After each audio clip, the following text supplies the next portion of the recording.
안녕하세요. 이학권의 시사 칼럼입니다. 한 소박한 그리스도인의 눈으로 바라보는 우리의 사회와 삶을 나누는 그런 시간입니다. 지난 시간부터 시작해서 우리 이민교회가 전환기에 들었었죠. 이미 1세 성도님들은 이제 줄어들기 시작했습니다. 그런데 우리 2세, 3세에 우리 자녀들이 그러면 1세 부모님들이 빈 자리를 메울 수 있느냐? 메울 수 없고 메우지도 않을 것입니다. 첫째는 언어의 차이가 있죠. 우리 1세들은 다 한국어로 예배 드리고 활동하고 있는데 2세들은 대부분이 영어권이지 않습니까? 뿐만 아니라 여러 가지 이유에서 앞으로 이민교회가 무엇을 바라보고 어떻게 나아가야 될지는 지금 심각하게 함께 고민하고 나누어야 될 시간이라고 생각해서 이민교회의 향후의 비전에 대해서 지난 시간부터 나누기 시작했습니다. 먼저 이제 이민 자체를 나누는데 지난주에 이민에 대한 서론 부분을 나누었습니다. 오늘 계속해서 우리 한인 이민을 계속 좀 생각을 해보겠습니다. 한인 이민 그러면 두말할 것도 없이 높은 교육률입니다. 높은 교육률이어서 우리 아시안 인구 비율이 전체 한 2.5%입니다. 미국 전체. 그런데 하버드의 아시안 비율이 11%입니다. 뿐만 아니라 콜롬비아 엔지니어링 스쿨에는 아시아계가 24%입니다. 그러니까 인구 비례에 비해서 엄청나게 아시안들이 이 좋은 교육을 향해서 열심히 진출하고 있는 것을 볼 수 있는데 그 중에 제일 대표적인 사람들이 우리 한국계입니다. 좋은 소식이죠. 결혼의 문제에 대해서는 우리 한국 1세들은 상당히 배타적인 모습을 보여줘요. 그래서 1세들의 78%가 자녀들의 타 인종과의 결혼을 반대를 합니다. 뭐 쉽지 않은 문제라고 생각이 됩니다. 그런가 하면은 또 중국계 미국인들 중에 60%가 이 한국인과 결혼하는 것을 굉장히 선호합니다. 또 그렇게 해서 이 중국계와 우리 한국계가 결혼을 할 때 보면 상당히 그 중국계 부모님은 굉장히 기뻐하시고 우리 한국계 부모님은 그렇게 썩 탐탁지 않은 것을 느낄 수 있는 그런 주례를 저도 몇 번을 했습니다.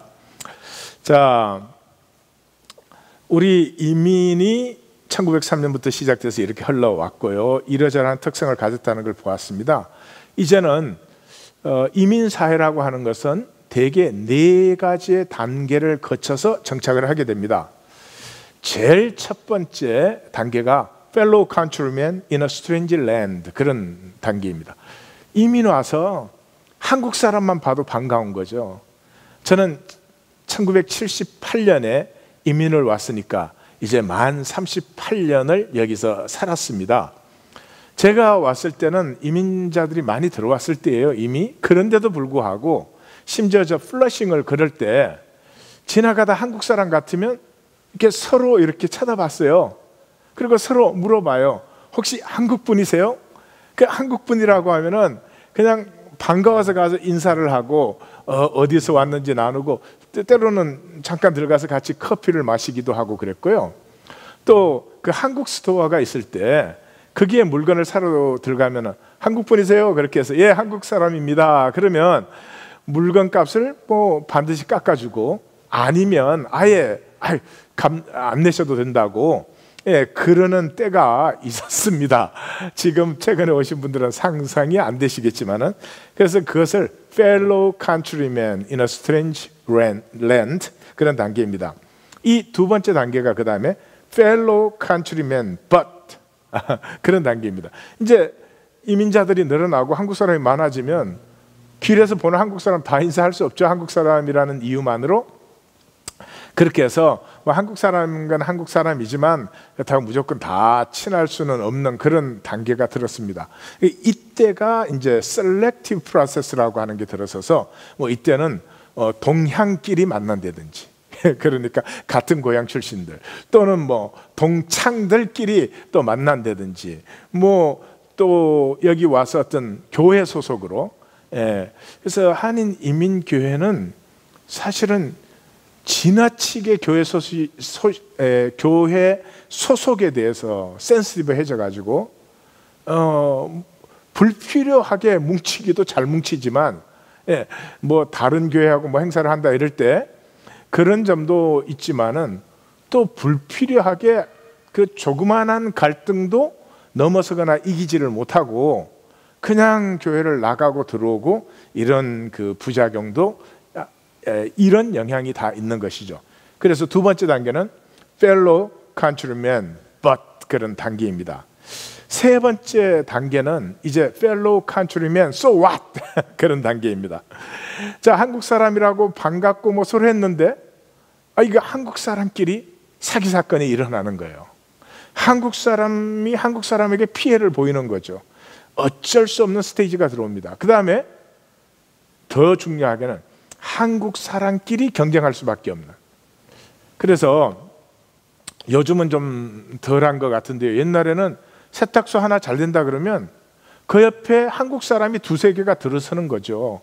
그리고 제살 깎기 경쟁을 막 하는 것입니다. 야채 가게가 하나 잘 된다 그러면 그 건너편에 야채 가게를 또 세우는 거예요. 이러니까 이 한국계 이민자들이 할 수 있는 종목은 제한되어 있고 그걸 가지고 경쟁을 해야 되니까 이 이민 커뮤니티 안에서 경쟁할 수밖에 없는 이런 그 단계가 들어옵니다. 그럼 뭐 한국 사람만 그런 게 아니고요. 우리보다 훨씬 한 거의 2세기 일찍 이민 온 중국계들도 마찬가지죠. 19세기 말 그러니까 중국계 이민자들이 들어와서 한 반세기 정도 됐나요? 그 후반기에 유명하죠. 그 1880년 그 후반대에는 그 중국 갱들이 중국 커뮤니티 안에 지분을 놓고 싸우는 바람에 이 차이나타운이라고 하는 건 이 경찰도 들어오기를 꺼리는 그런 그 피바다가 되는 그런 단계. 이것이 fellow countrymen so what 그런 단계죠. 이제 그것을 지나서 fellow countrymen rediscovered. 이제 그 단계를 지나면서 그래도 우리가 힘을 합쳐야 된다. 그래도 우리 안에 네트워킹이 이루어져야 된다.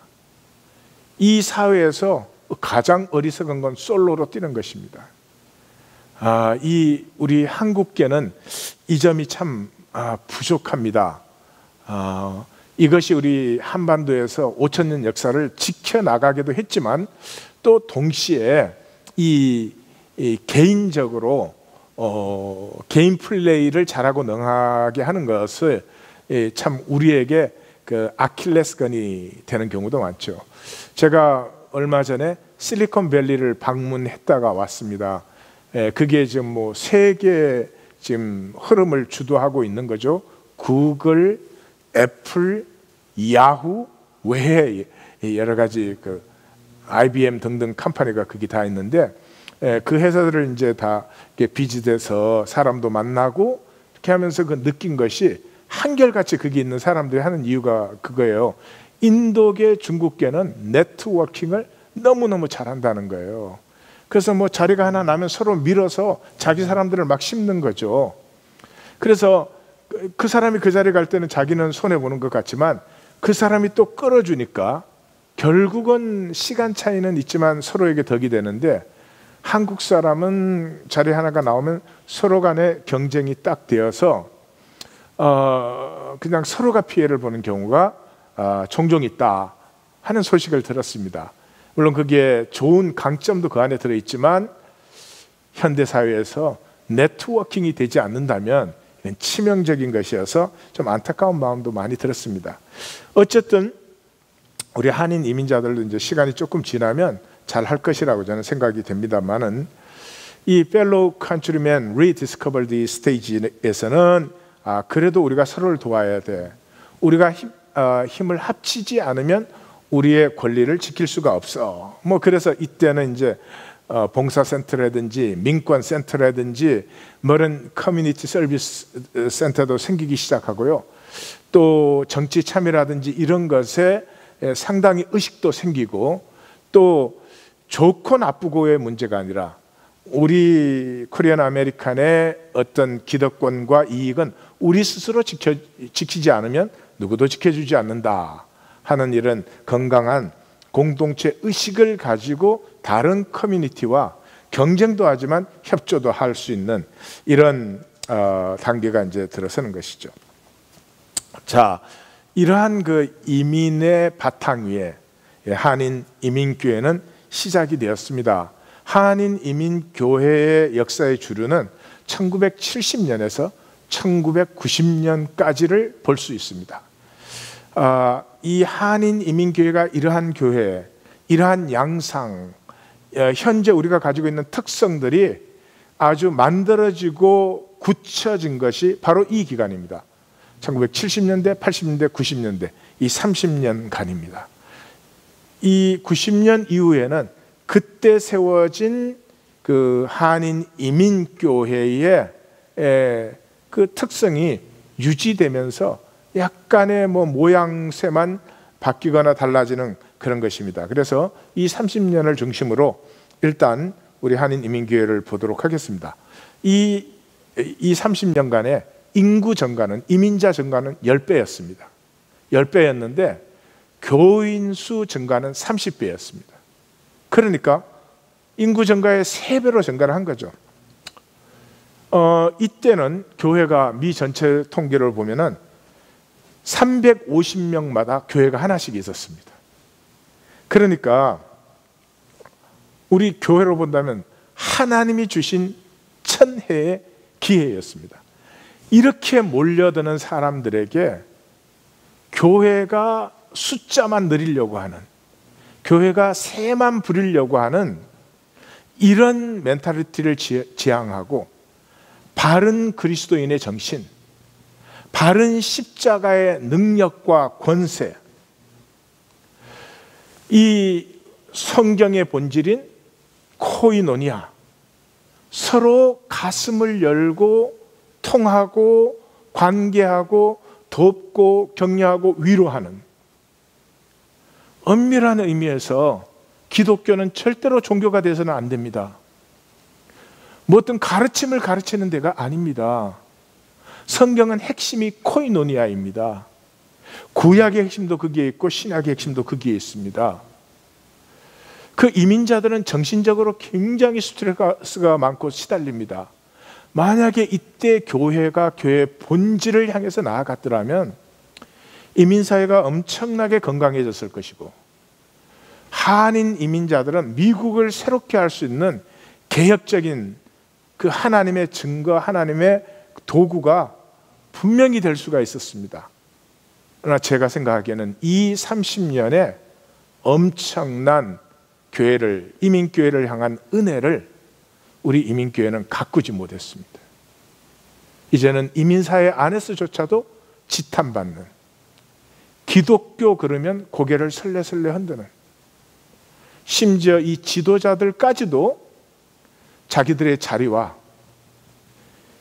이 자기가 섬기는 해중과 이 이세와 이민사회의 비전을 향해서 어떤 그 꿈을 가꾸는 모습을 보여주지 못한 채 여러 가지, 심지어 비리 사건에까지 연계되는 이런 모습을 보여주면서 한인 이민교회는 참 황금의 시기를 놓쳤습니다. 그러면 끝났느냐? 그건 아니죠. 제가 이것을 나누는 이유가 그 좋은 시기를 우리가 놓쳤는데 지금도 늦지 않았다는 거죠. 지금도 늦지 않았다는 거죠. 우리 이민이 그냥 먹는 거 좀 더 먹고 좋은 거 먹고 그러려고 한 이민이라면 이대로 좋지만, 그게 아니고 우리의 이민이 뭔가 역사적이고 영원한 의미와 가치를 갖고 우리뿐만 아니라 오는 세대를 자랑스럽게 세우려고 하면은 이민교회가 지금 새로워질 수 있는 마지막 기회가 있다. 라고 생각합니다. 그래서 이것을 나누는 것이죠. 지금까지 이학권의 시사 칼럼이었습니다. 다음 시간에 계속해서 보겠습니다.